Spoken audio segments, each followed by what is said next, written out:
One thing I don't have is a map, which is weird because I love maps, and you would think that I would have pulled up a ranch to use.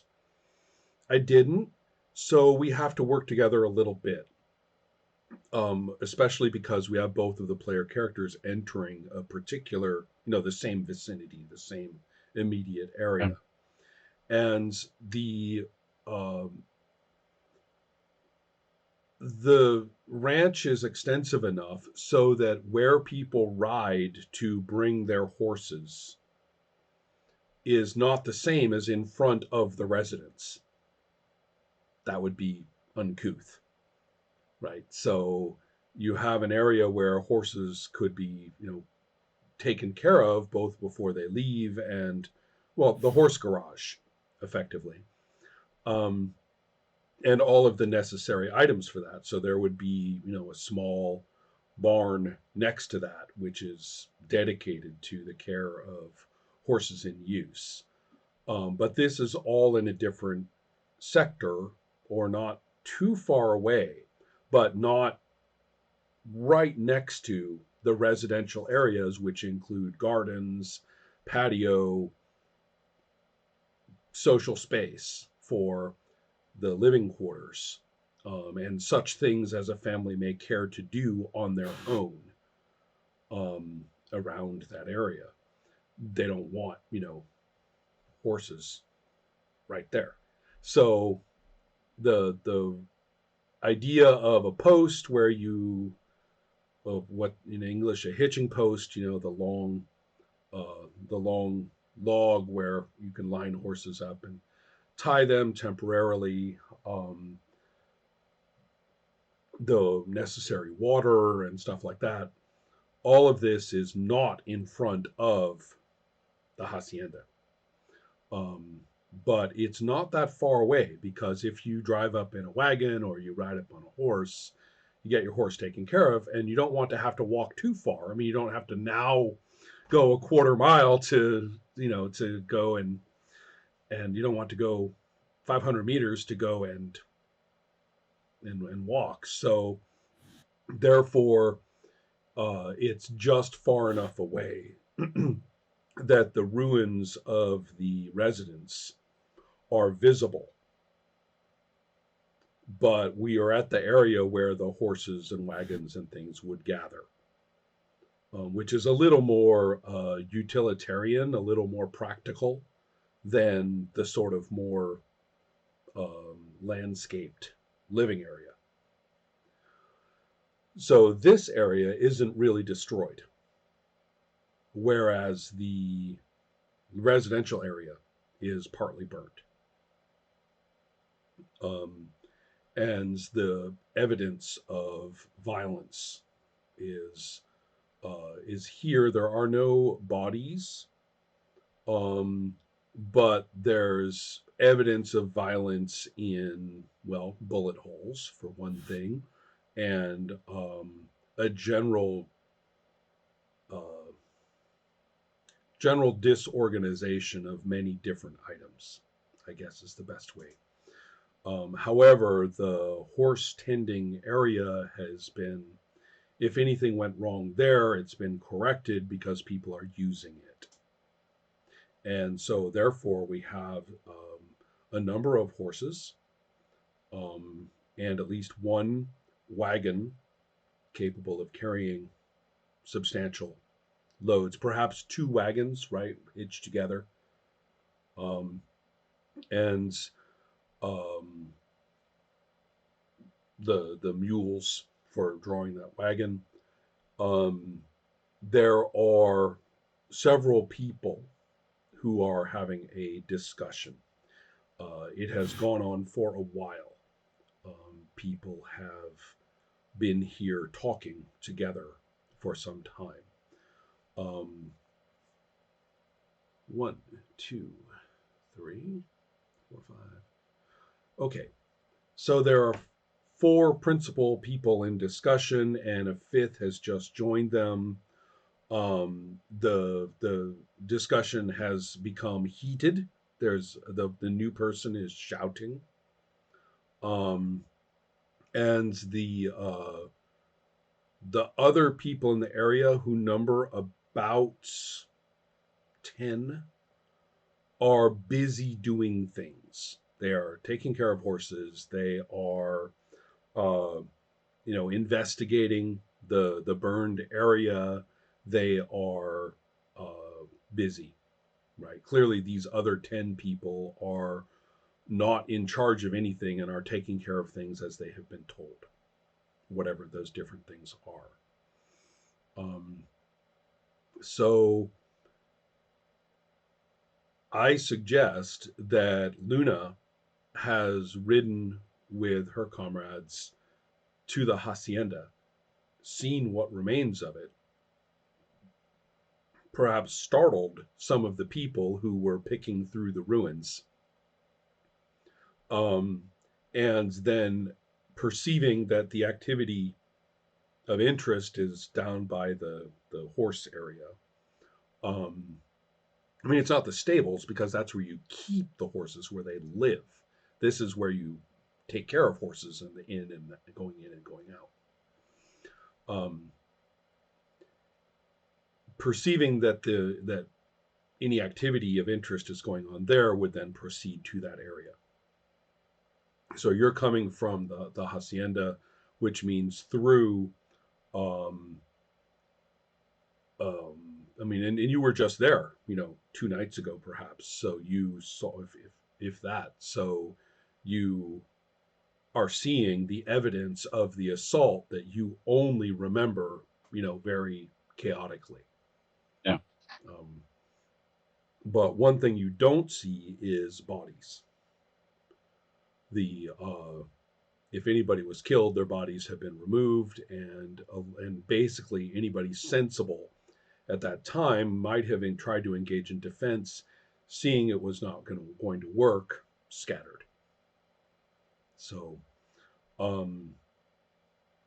the people who were in the area looking through things did not seem evidently to be looting. They may have been assessing or may have been looking for certain things, but they didn't look like they looked like the people who were working, not people who were like just any old person out of the hills who came in to steal something. They didn't look like looters, if that makes sense. Yeah. Okay, so that's Luna's entry into the area I was talking about, which I suppose we should clarify is fairly extensive. I mean, it's big, so that lots of different people could be coming and going in different directions. Um, and yeah, it's a fairly open space. There are several buildings. There's the barn I talked about. There's um, tool sheds. There's repair for wagons and things like that. A lot, the workplaces for the repair of vehicles or anything else. Yeah. Um, so I'm trying to give you a better idea of the actual geography of it. I'm thinking of it almost like a big crescent of road with a very broad middle, where so basically the road goes in, it curves around, it's a very broad middle, and then it narrows again and goes kind of back the way it came. But then there's a path or a usable walkway into the more residential areas. To ride a horse through that is not something people ordinarily would do. So Luna riding with her companions from the hacienda into this area, it's kind of like riding horses on a sidewalk. I mean, not literally physically, but kind of culturally. The horses don't usually, go there. Um, so then, the from the point of view of Serrano and Mateo and the people with them, you would have been you took the main way in. So you're coming on one of the horns of that crescent into this area, and would be far more noticeable to the people in it because it's actually built for visibility. So Luna has a little, for lack of a better word, a little more surprise on her side than Serrano and Mateo and Cristobal. Well, so I think I've kind of where are we in terms of timing? It's been all of you have been already pretty active today. I'm think that it's probably just about the middle of the day under a stunning Baja California blue sky. And the kind of dry heat that people have, well, that was very normal to me growing up and was unusual to people used to humid weather. So it's hot but and very dry.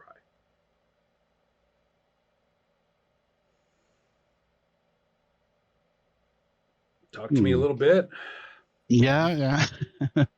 um, do we see the other party approaching where we're from, I don't think or so. are I they? think that Oh, partly is the geography that I have in mind that the path to the hacienda is a little bit more wooded, right? There are trees there. And also that your attention might be captured by the people that you can see in yeah. the center. Do I recognize any of those people? The people who are the it's probably pretty easy to figure out that Obispo is there, and the man who has just ridden up and seems to have instigated some kind of heated discussion is Gutierrez. Um, the other two people in that discussion you do not recognize, and they are not dressed locally. Okay. Hmm.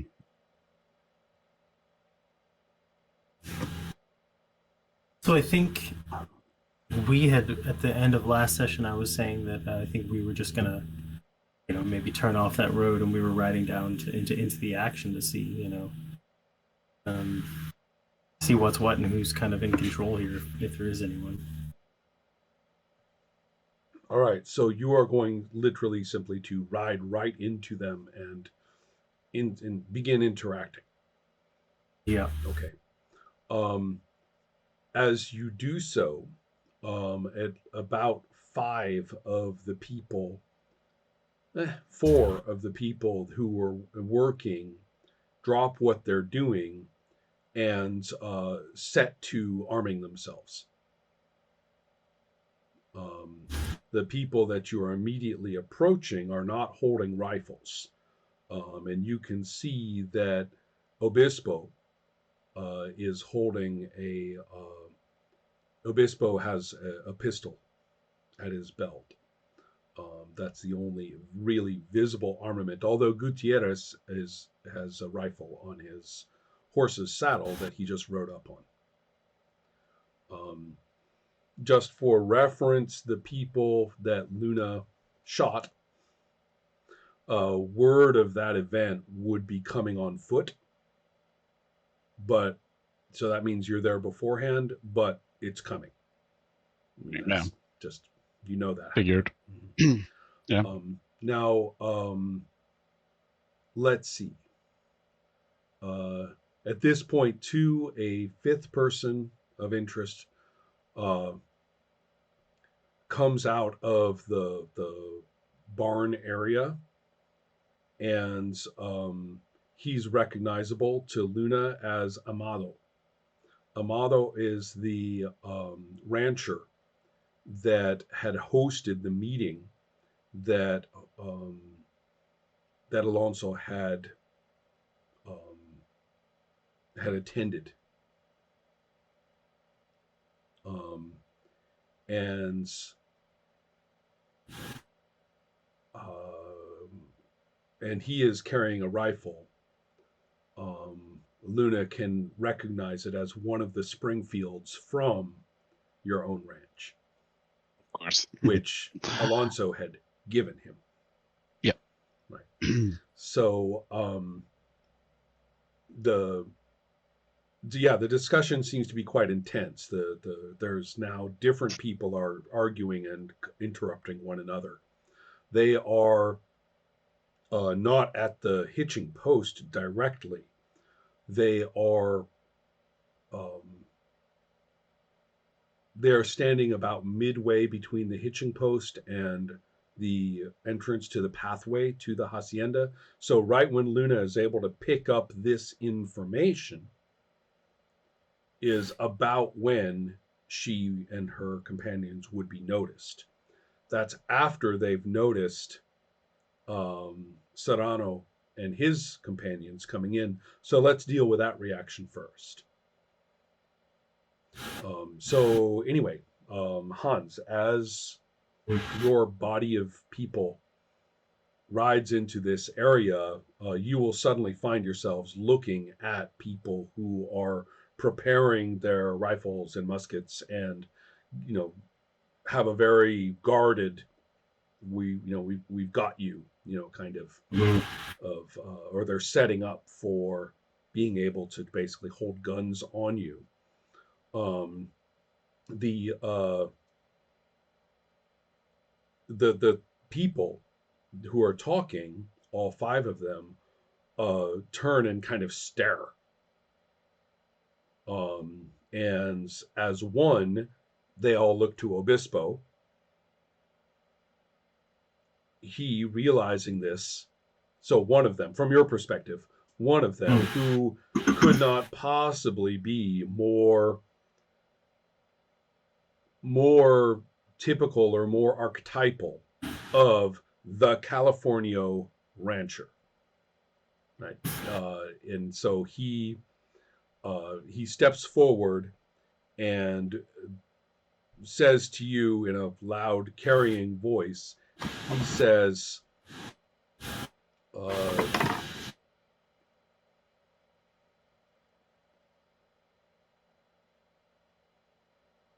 "Turn around, go back."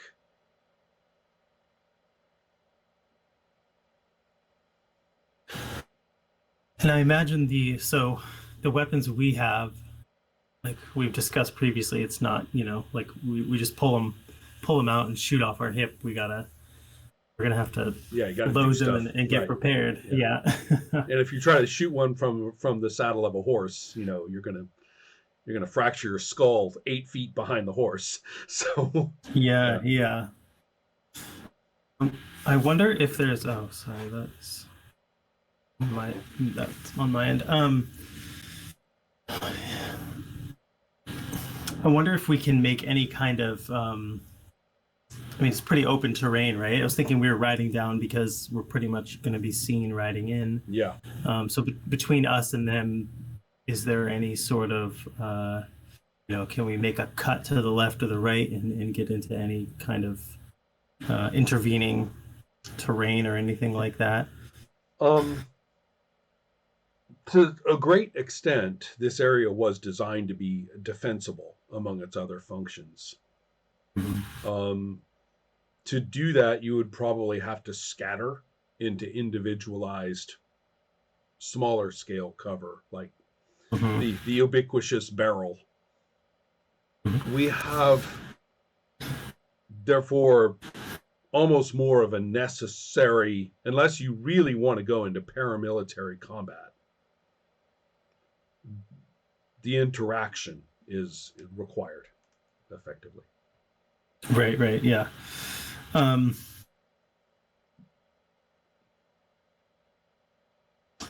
I think we will, I'll look at the man, look at Cristobal, and I think continue heading that way and just kind of shout that we have matters to discuss. Cristobal follows your lead and shouts, "Where is Alonso Melero?"